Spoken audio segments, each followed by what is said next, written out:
বন্ধুরা, তোমরা সবাই কেমন আছো? আশা করি তোমরা সবাই ভালো আছো। আমি আজ আমার বাবার সঙ্গে মাঠে এসেছি। আর আমাদের সোনার ফসল, আমাদের ধান তো পেকে গিয়েছে। আর একটু ধানগুলো নিয়ে আমরা মা লক্ষ্মীকে পুজো দিয়ে মাঠে তো একটা ধানের গাছ কেটে নিয়ে যাব। আর এখানে পুজো দেওয়ার জন্য ধূপ, বাতাসা ও প্রদীপ আনা হয়েছে। তো পুজো করা হবে। তো ছোট ছোট মাটি দিয়ে ছোট ছোট ঠাকুর বানিয়ে সেখানে পূজা করে, সিঁদুর দিয়ে পূজা করে তারপরে আমরা ধানটাকে কাটবো। মাকে অনুমতি নিয়ে, মা লক্ষ্মীকে তো নিয়ে তারপর আমরা ধানটা কেটে আমরা বাড়ি আসব। আর এগুলো আমাদের সোনার ফসল। তো আমাদের সোনার ফসল পাকার সময় এটা আমাদের জল ফুল দিতে হয়। তো জল ফুল দিয়ে আমরা ঠাকুরকে নিবেদন করে তারপর আমরা বাড়িতে ধানটা নিয়ে আসি। তো ধান গাছটা নিয়ে আসি। তো সেই জন্য আমাদের আজকে আমরা জল ফুল দিতে গিয়েছিলাম আমি আমার বাবার সঙ্গে। আর এই কাদা আনছে আমার বাবা। তো এটা দিয়ে আমাদের মাটির ঠাকুর তৈরি হবে। তো দুটো মাটির ঠাকুর তৈরি হবে, সেই জন্য কাদা আনছে। তো কাদা ওতে ঠাকুরটা করে তারপরে ওতে সিঁদুর লাগাবে। আর আমি যে জলের জন্য আমি যেতে পারিনি, আমি দূর থেকে তোমাদেরকে দেখাচ্ছি, দেখো। তো দেখতে হয়তো একটু অসুবিধা হবে, তো আমি কাছে গেলে ভালো হতো, কিন্তু আমি যেতে পারছি না কারণ প্রচণ্ড জল। আর জল, আমার শরীরটাও এখনও ভালো হয়ে ওঠেনি কারণ আমার জ্বর ছিল। তো ঠান্ডা এখনও আছে, সেই জন্য আমি যাইনি। আর একটু দূরে থেকে দেখাচ্ছি, দেখো ওই ঠাকুর তৈরি হচ্ছে। তো ঠাকুরটা তৈরি করে ওতে আবার সিঁদুর দেবে, সিঁদুর দিয়ে তারপরে ওখানে ধূপ দিয়ে, প্রদীপ দিয়ে তারপরে মানে ওখানে পুজো হবে। তো পুজো করে বাতাসা নিয়েছে, বাতাসা দিয়ে বাটা দিয়ে পুজো হবে। পুজো হয়ে তারপরে ধান গাছ কাটা হবে। তো ধান গাছটা কেটে আমরা আমাদের বাড়িতে আনবো। তো সেই জন্য আমি তোমাদেরকে দেখাচ্ছি, দেখো। আর আমি যেহেতু মাঠেতে বাবার সঙ্গে গিয়েছি, আমি বলি বাবা আমি তোমার সঙ্গে যাব। তো আমার হাতে সত্যি ফোনটা ছিল। আর আমি বলি তাহলে আমি একটু ভিডিও করি। আর এখনও মাঠে প্রচণ্ড জল, কাদা। আর এইটা আমাদের জমি, আমার বাবা ওখান থেকে ধানটা কাটবে, ওখানেই পুজো করছে। তো পুজো হয়ে গেলে ওখান থেকে ধান কেটে নিয়ে আসবে ধান গাছ। তো আর চারিদিকে দেখো কি সুন্দর সোনার ফসল ফলেছে। তো খুব সুন্দর, একদম পুরো সবুজে সবুজ হয়ে আছে। তো সত্যি আমাদের সোনার বাংলা, দেখো কত সুন্দর দেখতে লাগছে। আর এটাই আমাদের সোনার বাংলা, এটাই আমাদের ভারতবর্ষ, গর্বিত আমরা বাঙালি। আর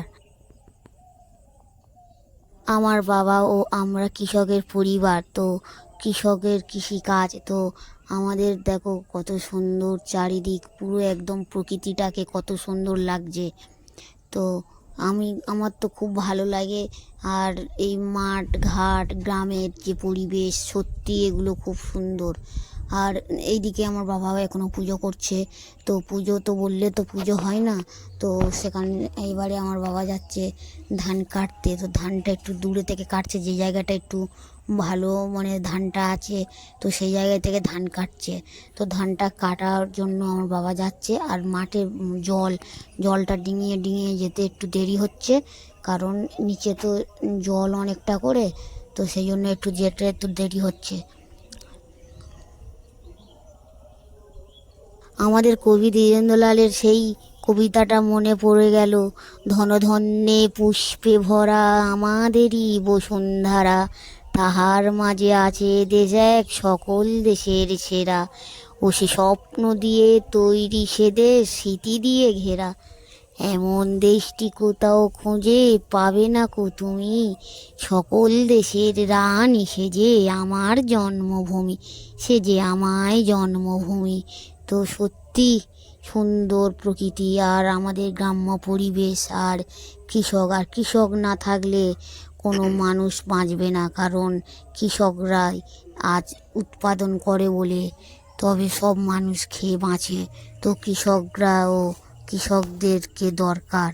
তো দেখতে দেখতে আমাদের ধান কাটা হয়ে গেছে। আর এই ধানটা নিয়ে আমাদের বাবা মাথায় করে আনবে। তো জল আছে, যেহেতু জল কাদা আর এবছর জল হয়েছে, তো ধান কাটা একটু অসুবিধা হবে, কারণ জল কাদাতে ধান কাটতে হবে।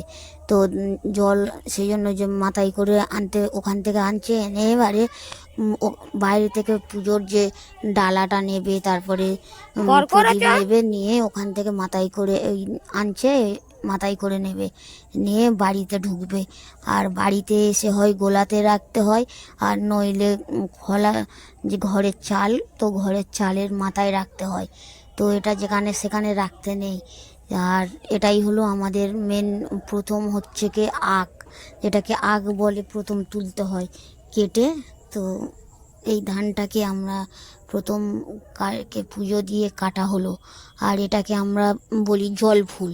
তো জল ফুলের জন্য তো একটা নির্দিষ্ট বার, বৃহস্পতিবার হলে এই জল ফুলটা খুব ভালো হয়। তো এখন প্রতিদিন দিতে পারে সেটা নয়, কিন্তু জল ফুল বৃহস্পতিবার হলে ভালো হয়। আর আমরা আজ বৃহস্পতিবার ছিল, তাই আজ আমরা গিয়েছিলাম। আর দেখো কত করে জল। তো সেই জন্য জলের জন্য অসুবিধা হচ্ছে। তো গামছা টামছাগুলো ভিজে যাবে, সেজন্য উঁচু করে নিয়েছে। আর বাটাতে আছে বাতাসা, সঙ্গে আছে প্রদীপ, আর বাবা মাথায় করে নিয়েছে। আর কাস্তে আছে, কাস্তেটা দিয়ে তো ধান কোথা কাটতে হলো, ধান গাছ কোটা। তো তারপরে আমাদের বাড়ির দিকে আমরা আস্তে আস্তে রওনা হলাম। আর দেখো আমাদের বাতাসা, দেখো আমি একটু খেলাম প্রসাদ। তো প্রসাদ খেয়ে আমার বাবা আমাদের সোনার ফসলটা নিয়ে বাড়ি আসছে। তো বাড়িতে এসে আমাদের ঘরের চালে রাখবে। তো ঘরের চালে রাখার জন্য আমার বাবা আসছে। আর যেহেতু একটু দূর আমাদের বাড়ি থেকে যেতে, তো তারপর আমাদের